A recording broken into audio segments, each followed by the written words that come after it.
I had a purpose. I wanted to be one of the best basketball players to ever play. And anything else that was outside of that lane, I didn't have time. English teachers at Lower Merion named Mr. Fisk. He had a great quote that said, "Rest at the end, not in the middle." And that's something I always live by. You know, I'm not going to rest. I'm going to keep on pushing now. There are a lot of answers that I don't have, even questions that I don't have. But I'm just going to keep going. I'm just going to keep going, and I'll figure these things out as we go, right? And you just continue to build that way. So I try to live by that all the time. At what age did that goal become crystal clear? I made that deal with myself at 13 years old. At 13 years old? 13 years old. That's the you deal were I made. crystal clear about it? Crystal clear. And where did inspiration come from? The love of the game. The love of the game, the challenge. Like I would watch Magic play, I'd watch Michael play, and I would see them do these unbelievable things, and I'd say, you know, can I get to that level? I don't know, but let's find out. Let's find out. And so that curiosity to see where I could push this thing led me down that path, I think.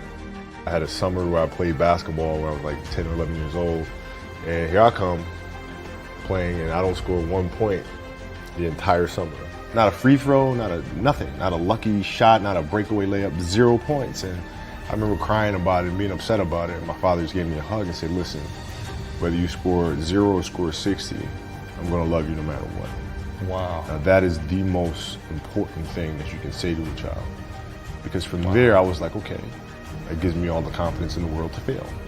I have the security there. But to hell with that, I'm scoring 60. And from there, I just went to work. And I stayed with it. I kept practicing.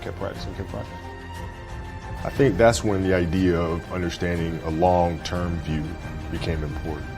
Because I wasn't going to catch these kids in a week. I wasn't going to catch them in a year. Right? So that's when I sat down and said, okay, this is going to take some thought. All right, what do I want to work on first? All right, shooting. All right, let's knock this out. Let's focus on this. Half a year, 6 months, do nothing but shoot. All right, after that, all right, creating your own shot. And you focus. So I started creating a menu of things. When I came back the next summer, I was a little bit better. I scored. Yeah, it wasn't much, right, but I scored. And this is 12, 13. 12, 13. And then 14 came around, back half of 13, 14 years old. And then I was just killing everyone. And it happened in 2 years. And I wasn't expecting it to happen in 2 years, but it did, because what I had to do was work on the basics and the fundamentals. While they relied on their athleticism and their natural ability. And because I stick to the fundamentals, it just caught up to them. And then my body, you know, my knees stopped hurting. I grew into my frame, and then it was game over. Wow. Were you always competitive from the day you were born? You were super competitive? Competitive with things that I participate in. So I'll put it to you this way. So like, you know, basketball for me was the most important thing. So everything I saw, whether it was TV shows, whether it was books I read, people I talked to, everything was done to try to learn how to become a better basketball player. Everything. And so when you have that point of view, then literally the world becomes your library to help you to become better at your craft. So at 13 years old, I had a I had a kill list. And so, you know, they used to do these rankings. It was Street and Smith basketball rankings. And I was nowhere to be found because I was like 6'4", scrawny, like 160 pounds soaking wet. So I was like 57 on the list. And so I will look at 56, 55, all the way up to number 1, who these players are, what club teams they played for. So when we go on an AAU travel circuit, I got to hunt them down, right? And so that became my mission in high school, is to check off every other person, all those 56 other names, hunt them down and knock them down. So when we played at 13, I would size you up and see what your strengths and weaknesses are. How do you approach the game? Are you silly about it? Are you goofy about it? Are you good at it just because you're bigger and stronger than everybody else? Right? Or is there actually thought and skill that you put into it? Right? And when I'd play to my weaknesses. I always work on the things during those games that I was weak at. Left hand, pull up jump shot, post game. Right? So I have a strategy. What was really your work ethic like, and for how long did you stay disciplined? Well, I mean, every day. I mean, since 20 years. I mean, it was an everyday process and trying to figure out strengths and weaknesses. For example, jumping ability. Man, my vertical was a 40, it wasn't a 46 or a 45. My hands are big, but they're not massive, right? So you got to figure out ways to strengthen them so your hands are strong enough to be able to palm a ball and do the things that you need to do. Quickness, I was quick, but not insanely quick. I was fast, but not ridiculously fast, right? So I had to rely on skill a lot more. I had to rely on angles a lot more. I had to study the game a lot more. And but I enjoyed it though. So like from the time I can remember when I started watching the game, I studied the game, and it just never changed. What does losing feel like to you? It's exciting Why is it exciting? because it means you have different ways to get better. There's certain things that you can figure out that you can take advantage of, right? Certain weaknesses that were exposed that you need to shore up, right? So it was exciting. I mean, it sucks to lose, Right. but the hardest thing is to face that stuff. That's a really, really tough challenge. How did you get mentally and emotionally so strong where it doesn't bother you? Well, you know, you got to look at the reality of the situation. You know, like for me, it's not, you know, you kind of got to get over yourself, right? And then after that, it's okay, well, why did those air balls happen? Got it. I didn't have the legs. So you look at the shot, every shot was online. Every shot was online, but every shot was short. Right? I got to get stronger. I got to train differently. The weight training program that I'm doing, I got to tailor it for an 82-game season so that when the playoffs come around, my legs are stronger and that ball gets there. So I look at it with rationale and say, okay, well, the reason why I shot air balls is because my legs aren't there. I go, well, next year they'll be there. You have to do the hard stuff and watch that game and study that game to not make those mistakes over and over again just because you weren't brave enough to face it. So you got to deal with Face it. You got to deal with it. Face it, learn from it. You don't want to have that feeling again, do you? Right? So you got to really study it, face it. And not to say you'll win the next time you face it, but at least you'll give yourself a better chance. Yeah. It's an obsessiveness that comes along with it. You want things to be as perfect as they can be, understanding that nothing is ever perfect. But the challenge is try to get them as perfect as they can be. And what can you do? It's in your control. So control what you can. You have this mindset, but how did you develop that? I don't know if that's what you call the Mamba mindset, but how did you develop that? And Well, when did it start? It started in middle school and high school. Because a lot of the kids that I was playing against were inner city kids. And so they're looking at me as if, okay, this kid's soft.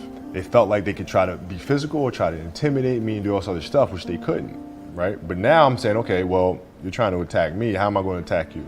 How can I mentally figure out ways to break you down? How can I show you that, no, I have the edge, right? And so that's when it first started for me, is figuring out how to get the upper hand on an opponent that way. And what would you do to mentally break people down then? One of the things I would do is while everybody would be at the cafeteria work, you know, eating and doing all sort of stuff, I just go back to the gym. And so that was my way of showing them, yeah, I may be from the suburbs, but you're not going to outwork me. Wow. Like I see a lot of players take vacations with other players that are close friends. And we'll just take vacations just to take vacations, or just hang out just to hang out. Like I never did that. But it was a Why not choice. though? Why didn't you do that? Well, because when I retire, I didn't want to have to say, I wish I would have done more. I don't want that. I played games with the flu. I played games with 102-degree fever, man. We had a game against Toronto in 2000, and Vince was tearing the league up. My back was jacked. So I would be in the layup line like, okay, there's a lot of days where, you know, you can rest and recover. Today ain't one of them. Your back can bother you any other day. That ain't bothering me today. He gonna have to see me today. You're playing against the Golden State Warriors. Score is 107-109. You guys are close to getting into the playoffs. You know exactly what happens in the game. You go up, you're about to take your shot, and then all of a sudden, boom, Achilles happens, right? Friend of mine, Nima, he is here just to listen to. He played ball. And he told me, he says, Patrick, I don't think you understand. He says, when I tore my Achilles in high school, he says, 4 friends of mine dragged me to my hospital. I was crying from there straight to the hospital. He says, I have no clue how the hell this guy did it.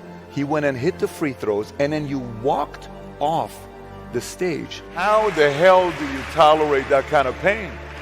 You know, I use this. I tell this example, and I think this is the best way to explain it. You know, you have a hamstring injury, you pull your hamstring really, really badly, you can barely walk, right? Let alone play anything. You're at home, all of a sudden a fire breaks out in the home, right?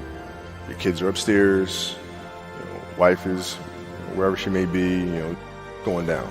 I'm willing to bet that you're going to forget about your hamstring, you're going to sprint upstairs, you're going to grab your kids, you'll make sure your wife's good, you're getting out of that house. And the reason is because the lives of your family are more important than the injury of your hamstring.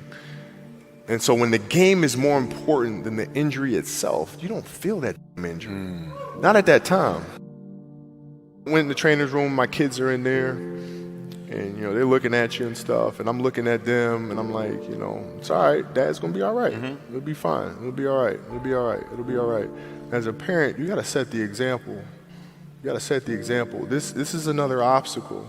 This obstacle cannot define me. It's not gonna cripple me. It's not gonna be responsible for me stepping away for the game that I love. I'm gonna step away on my own terms. And that's when the decision was made that, you know what, I'm doing it. You gotta lead by example. As parents, you gotta lead by example. If you want your kids to do whatever it is they want to accomplish in life, you have to show them. You gotta show them. The definition of greatness is to inspire the people next to you. I think that's what greatness is or should be. It's not something that lives and dies with one person.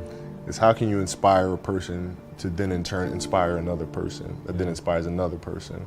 And that's how you create something that I think lasts forever. Yeah. And I think that's our challenge as people, is to figure out how our story can impact others and motivate them in a way to create their own greatness.